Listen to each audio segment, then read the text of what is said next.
Faut-il être locataire ou propriétaire de sa résidence principale? C'est ce qu'on va voir ensemble dans cette vidéo. Je te souhaite un bon visionnage.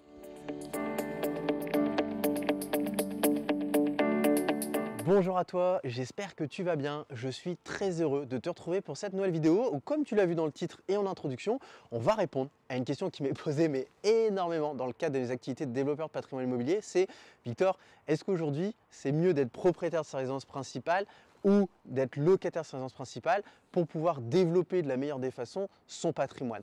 Et donc je vais te diviser cette vidéo en deux parties. Forcément, quels sont les pour être propriétaire, quels sont les pour être locataire, et ce qui fait que forcément tu auras le contre de l'autre, et à la fin tu pourras faire la synthèse de si oui tu dois être propriétaire de ta résidence principale, ou si à l'inverse non, il vaut mieux que tu sois locataire. Alors on va commencer sur un premier point, c'est aujourd'hui au niveau d'être propriétaire de sa résidence principale, selon moi, et je dis bien selon moi, c'est intéressant à partir du moment où on est sur deux principes qui sont bien évidemment distincts et qui peuvent également être cumulatifs. Le premier principe, c'est ce principe où on est dans une situation où on n'est pas du tout à l'aise avec l'investissement immobilier, voire même on ne se voit pas du tout investir dans l'immobilier parce qu'on n'est pas à l'aise avec les travaux, parce qu'on ne veut pas gérer des locataires.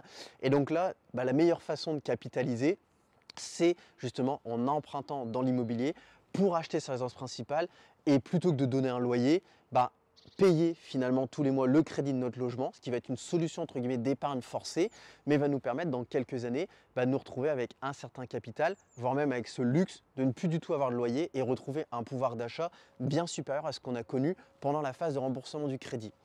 Le deuxième point également qui fait qu'il est intéressant d'être propriétaire de sa résidence principale, c'est le fait d'être dans une situation où tu es à l'inverse cette fois-ci extrêmement à l'aise avec les travaux, et où tu te dis mais waouh, en France, il y a une niche fiscale qui est incroyable, c'est que on peut payer 0 € d'impôt sur la plus-value qu'on va générer. Ça veut dire que si je suis propriétaire de ma résidence principale, que j'achète un bien 100 et que je le vends 120, il y a 20 000 € de bénéfices que j'ai réussi à dégager parce que j'ai bien négocié mon bien d'achat, parce que j'ai fait des travaux, je l'ai mis en valeur et je l'ai rendu très attrayant, ce qui fait que monsieur et madame tout le monde veut me l'acheter. Et donc à partir de là, ces 20 000 € de bénéfices ne seront pas imposés. Et ça, c'est quand même quelque chose qui est extraordinaire. Et donc, beaucoup de personnes sont dans cette vision de « j'achète ma résidence principale, je l'occupe un petit peu, hop, je la vends, j'encaisse mon argent, je repars sur un nouveau projet, etc. etc. » Ça, aujourd'hui, c'est vraiment un levier qui est incroyable pour développer son patrimoine financier. Et moi d'ailleurs, c'est la stratégie que j'ai utilisée à l'époque avec mon troisième bien immobilier. Ça a été un bien que j'ai occupé pendant 1 an et qu'après j'ai revendu.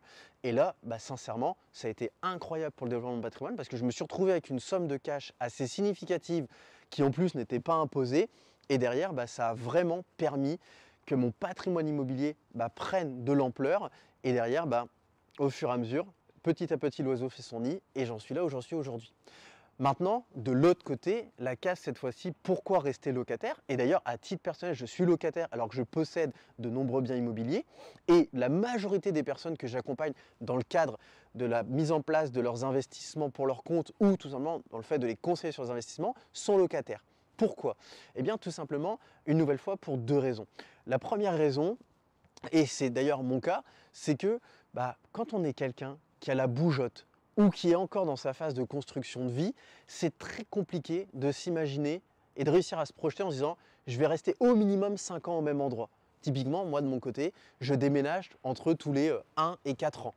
Donc dans cette phase-là, ça veut dire que quand on achète un bien qui est prêt à l'emploi, ou même si on a fait une petite négociation, quand on va venir rajouter les frais de notaire, les frais annexes au niveau de la banque, on va se retrouver dans une situation où on va mettre en moyenne 5 ans pour rentabiliser son argent avant de commencer à gagner de l'argent.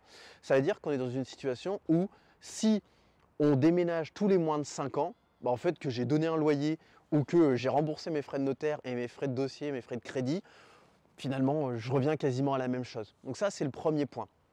Et le deuxième point, c'est le fait que quand on est locataire, on va laisser cette porte ouverte à la possibilité aux banquiers de venir intégrer notre résidence principale dans le montage de l'investissement locatif. Ce qui fait qu'aujourd'hui, ça va être beaucoup plus facile pour le banquier de nous financer et d'être dans cette situation où on peut investir parce qu'on n'a pas de taux d'endettement, parce que tous les mois on rembourse un crédit immobilier. Et aujourd'hui, le loyer a une valeur, il l'impacte dans le taux d'endettement, mais sauf que si je le supprime en intégrant une future résidence principale dans le projet d'investissement, bah, cette fois-ci, cette charge, elle compte plus. Et donc du coup, ma capacité d'emprunt est beaucoup plus élevée. Typiquement, je te donne deux exemples. Tu achètes un lot de 3 appartements et il y en a un qui va être ta résidence principale et 2 qui vont être des investissements locatifs. Eh bien, tu verras, la somme que tu pourras emprunter pour ces 3 appartements, si tu avais fait en résidence principale, tu en aurais peut-être acheté qu'un seul. Donc, on voit que le gap est assez significatif. De l'autre côté, on peut également avoir cette vision de je vais acheter un appartement, une maison, pendant un an, je vais l'occuper en résidence principale et derrière, je vais le mettre en investissement locatif. Mais dès le début, j'avais déjà pensé que je le mettrais en investissement locatif, mais du coup, tout mon prêt a été basé sur un prêt en résidence principale. Et je n'ai pas triché, c'est quelque chose qui est autorisé. Ce qui serait triché, c'est si je dis que je vais faire un prêt en résidence principale, je signe chez le notaire le 1er février et le 2 février, hop, je le mets en location. Là, c'est pas bien. La banque, elle peut se retourner contre nous, elle peut faire ce qu'on appelle une injonction de fausse déclaration et demander le remboursement immédiat du prêt. Alors ça n'arrive quasiment jamais, mais comme on dit, jamais n'existe pas. Maintenant, tu l'auras compris, aujourd'hui, le fait d'être propriétaire de sa résidence principale ou locataire de résidence principale, en fait, ça va vraiment dépendre de ton pourquoi, c'est-à-dire quelle est ma vision à 5-10 ans et quelle est ma situation aujourd'hui. Et à partir du moment où tu mets en corrélation les 4 principes que je viens de te partager, tu as normalement toutes les réponses pour savoir si dans ta situation, il vaut mieux être locataire ou propriétaire de ta résidence principale. Voilà, écoute, j'espère que cette vidéo, elle t'a plu. Je te dis à très bientôt pour une prochaine vidéo. Comme d'habitude, n'oublie pas de t'abonner, de laisser un like. Et en attendant, je te souhaite de très bons investissements. Ciao.